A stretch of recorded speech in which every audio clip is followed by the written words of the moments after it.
Hello and welcome to my YouTube channel. My name is Harsh and you're watching the Desi Knowledgist. So in today's video we'll be discussing about building blocks of a wine and we'll get to know about it. And watch the video till the end and I hope you enjoy it. And here we begin. So there are basically 5 or 6 major building blocks of a wine that makes wine good wine. And if any of them is excluded, you cannot get a good wine as a resultant. So the five or six major building blocks are: first is alcohol, second is acid, third tannin, fourth fruitiness, dryness, and sweetness. So basically, these 5-6 elements make wine a good wine. So we'll be discussing about it, all the 5 or 6 elements. The first one is alcohol, and it's one of the critical constituent in a wine. The wine has to have alcohol in it. And next one is that it basically plays a major role in getting together all the components of wine. So if as I told you that if any of the 5 or 6 component is missing, you won't be having a good wine. You won't be having a great wine to, you can say, which you can appreciate it. So you have to have all the 4 or 5 6 elements to make a good wine. Right, next is it plays a complex role in structuring the wine. So also it gives the body to the wine, it gives the complex structure to the wine. And next one is the alcohol, how it is formed basically is basically the chemical reaction between the sugars and the yeast. So basically once the grapes are harvested, it is brought to the winery. So once the grapes are brought to the winery, it is crushed, it is pressed, the grapes juices are extracted from the grapes, and the must, which you call, is taken to the tanks, taken to the vats, you can say, and the yeast is added.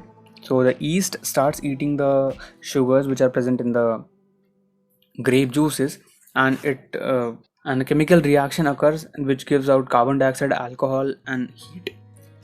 So this is how the alcohol is formed, and this is the simple equation of chemistry. When the sugar is added to the yeast, it is the resultant that you get is alcohol, carbon dioxide, and heat. Right. So next one is one product that is formed, or you can say one byproduct that is formed during the fermentation, is glycerol. So once you have a wine, you get a very coaty texture, viscous mouth coating texture when you have wine. That is because of the glycerol that is produced during the fermentation. And as I told you, alcohol determines the body of a wine. So it plays a major role in structuring the wine body, structuring the whole palate, you can say, right? And if you simply talk about it, the more the alcohol, the fuller the body. So more the alcohol will be there in the wine, the fuller the body will be. And higher the sugar in the grapes, higher the alcohol. So as I told you, the yeast, when reacts with the sugars present in the grape juices, gives out alcohol plus carbon dioxide with some heat, right? So if there will be more sugars in the grape, if it will be a more ripe grape, you will get a wine which will be high in alcohol content, right? So, and high alcohol wines feel weighty on the palate, less alcohol wines feel light. So if you take any high alcohol wine, it will be more heavy, viscous, you can say, more fuller in the mouth feel.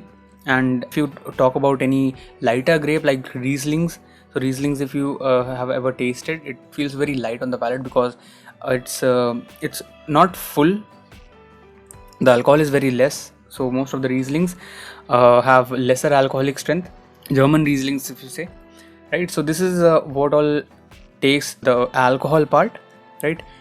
Next, alcohol's effect on aroma and flavor. So alcohol plays a major role in aromas and flavors as well. So if there will be a higher alcoholic strength in the wine, it'll mask all the flavors and aromas which the wine is having naturally.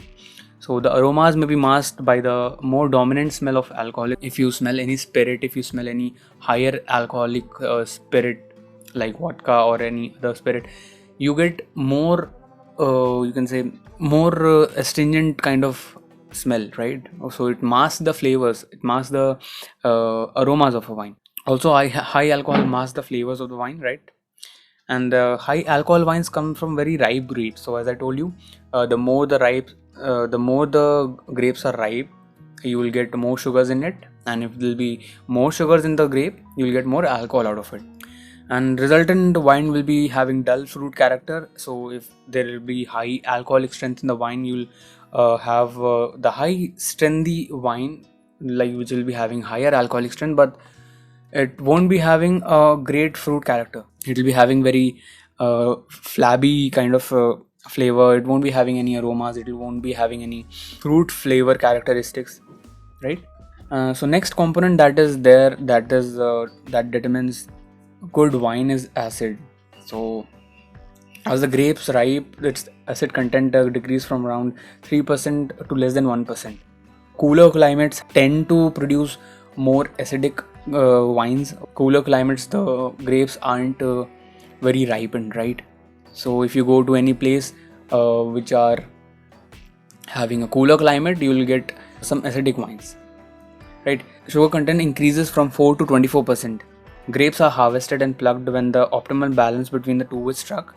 And acidity gives wine liveliness, freshness, snappy characteristics. So if you eat any apple, if you eat pear, you might have observed that when you bite into an apple, you will get very sour kind of texture. All the saliva secretes, right?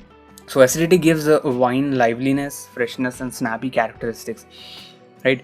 Also, it contributes to the fruit character. So as I told you before, all the components one by one, if in either, like if any of them is missing out of a wine, you won't be getting a good wine out of it, right? So there has to be a perfect balance of all the 5 or 6, then only you will get a very appreciable wine, right? So as I told you, if you take an example, bite in an apple or pear. So if you bite an apple, if you bite a pear, you'll get some acidic, citrusy kind of texture in the mouth. Your mouth gets watery, all the salivary glands gets open, right? So that is because of the acid that is present in the apple or pear. So even if you have a crisp wine that is high in acidity, or which is more concentrated towards acidity, you will get more mouth watery feeling, right? Those wines which are lacking acidity do not age well and may get spoiled easily. So if you talk about the wines which are low on acidity, they do not age well, and there is not meant to be aged for longer time. So it is considered that if you are having a acidic wine, it should be considered, it should be consumed in a earlier stage. Like you cannot age it for longer, right? So there has to be right balance of acidity in the wine, and anything of excess, if you are having excess of alcohol, it will spoil the wine. If you are having excess of acidity, it will be, you can say, synchronization or perfect balance of all things, right? Example like lemonade, right amount of lemon juice is good. Like if you are making a lemonade, if you are adding some amount of lemon juice to it, it will taste good. But as soon as you start adding too much of lemonade, it doesn't make that lemonade good, right? So there has to be a perfect balance. There has to be an optimal amount of lemon juice that you must add to make a good lemon juice, good lemonade, right? So there has to be a perfect balance in that. And high acid wines taste vinegary and sour. As I told you, if you add too much lemon juice to lemonade, it will not taste good. It will be sour, and it will like more on a acidic side. High acid wines taste vinegary and sour. Right, next component that makes up for the building block is tannins. Tannins belongs to class of components called phenols, right? And these are present in the grape skin, seeds, stems. But as we don't take stems in making of a wine, so we only consider skins and seeds. So if you take any grape, and if you peel out the skin and chew it, right, you will feel the like dryness sensation in the gums, in the upper part of the mouth, and so that is because of the tannins which are present. If you take a banana peel, if you rub it on your gums, right, from inside, you will feel that it's a bit dry, right? And also if you eat apple skin, if you drink black tea, you will feel the grippiness, puckeriness. That is because of the tannins that are present in the grape, or all these components. right? And tannins are noticeably present in red wines than in whites. And basically, tannins also gives the body to the wine. It also has flavors as well. So tannins are more towards the reds as compared to whites, right? Simply put, it's the drying, puggy sensation you get in the mouth when having a wine, or when you chew apple skin, or while drinking black tea. So I've already given you the example. So if you have tried all this, you might have noticed the dryness sensation or puckery sensation that you get. That is because of the tannin that are present in the grape or other things, right? And as I told you, it provides the structure and ageability to the wine. So the wine which are high in tannins, or which are more towards tannins, are like they tend to age well. They tend to smoothen their tannins as the age progresses, as the years pass. So more tannic wines, you can say, age well, right? In short, tannins also act as a natural preservative. So as I told you, more tannic wines are can be aged well. So tannins basically acts as a natural preservative, and wines with tannins live longer. Again, I told you that. And grapes, when the grapes ripe, sugar builds up, and acidity of the grape drops, and the tannins mature. So this is the, you can say, timeline that goes if you are talking about the maturation of the tannins. Tannins doesn't mature in one day. Some grapes may take few days, some like 90 days to 120 days, but there are some cases when the grapes are plucked before the tannins mature. So what the winemaker does, wine grower does, they often walk through the vineyard and in search of the grapes, and when squeeze the grapes in checking the tannins, because when the tannins mature, the seeds which are present inside the grape turns brown, right? So if you have ever had ever tasted or seen the grapes which are having seeds inside it, once you open it, once you squeeze it, the grapes seeds should be brown in color, which means that if the color of the seeds is in brown in color, that means the grapes tannins are matured, right?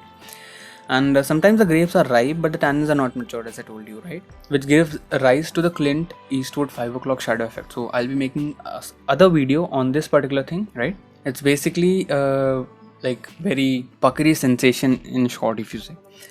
And I told you, as the seeds turn brown as the tannins ripe, right? So as the tannins ripe in the grape, the seeds inside the grape turns brown, and the perception of the tannins can be changed by food. So that's totally another topic, wine and food pairing. So we'll be discussing about it afterwards. So if you want to change the perception of the tannins, it can be changed by different food or different texture of food, right? Next is fruitiness. So is the fruity character to the wine. Fruit, like in simple words, fruitiness, as you all know, is the fruit character that you get out of a wine, and fruit like aromas, and mostly marked in young wines, right? So young wines tend to have more fruity character than older wines or aged wines. So in aged wines, you will barely find any fruit character. You will find, but matured fruits are there, rather than in young wines, which are having some snappy fruits and citrus fruits. Maybe you might get some fresh fruits, you might get some berries, right? Fresh berries you might get out of a young wine. So mostly fruit characters are marked in young wines. Like Gewürztraminer and Gamay, both are characteristically very fruity. So most fruitiest, you can say, the grapes are Gamay and Gewürztraminer. Sometimes the grapes are ripe but the tannins are not matured, as I told you in the previous slide, and leaving the wine with a rough gripping on the palate, which gives again the same thing. And don't confuse the fruitiness with the sweetness. So fruitiness is something different if you compare it with sweetness, right? So we'll be discussing about the sweetness in the further upcoming slides, right? Next part that we'll be discussing is dryness and sweetness, right? So wines which does not have natural grape sugar left that can be converted into alcohol during fermentation is known as residual sugar. So not to be confused with the puckery sensation experienced by the tannins. So tannins dryness or the sensation is totally different than the dryness of the wine itself. So like when the fermentation occurs, So if all the natural grape sugars are converted into alcohol, grape sugars are converted into alcohol, there won't be any residual sugar left, right? So most wines clock about 0 to 2% of residual sugar, but if you say colas or soft drinks, it mostly clocks about 11%. And wine must have at least 4 to 5% of residual sugar, so as to balance all the other characteristics altogether. Most Europe's great wines have a considerable amount of residual sugar, that is you can say 8 to 40%. Some ports have 8%, Sauternes is 10 to 15. German TBAs or Trockenbeer and Auschlitz, you can say 30% approximately. Residual sugars are necessary to balance the wine as a whole, right? And it balances the acidity as well. So that is it for this slides. That is it for as of now. And thank you very much for your patience. I hope you enjoyed the session. If you have any questions and comments, definitely go down below in the comment section and let me know what are the things that you like out of this presentation. And you can just let me know what all other topics I can cover in this. You can like the video, you can comment, you can share the video as well, you can subscribe down below. Alright, so I'm available on Twitter, I'm available on Instagram as well, on Telegram and on Facebook and YouTube definitely by the name Wine It Up by TDE. So you can connect through my social media as well, or search The Theologist on Google, so you'll get to know about all the social media links there. I'll post the links down in the description as well for your reference, so you can just connect through there. And if you have any questions and comments, you can definitely reach out to me in the comment section or through social media, right? Thank you very much for watching till the end. Please do subscribe to my channel, motivate me to make more such informative videos.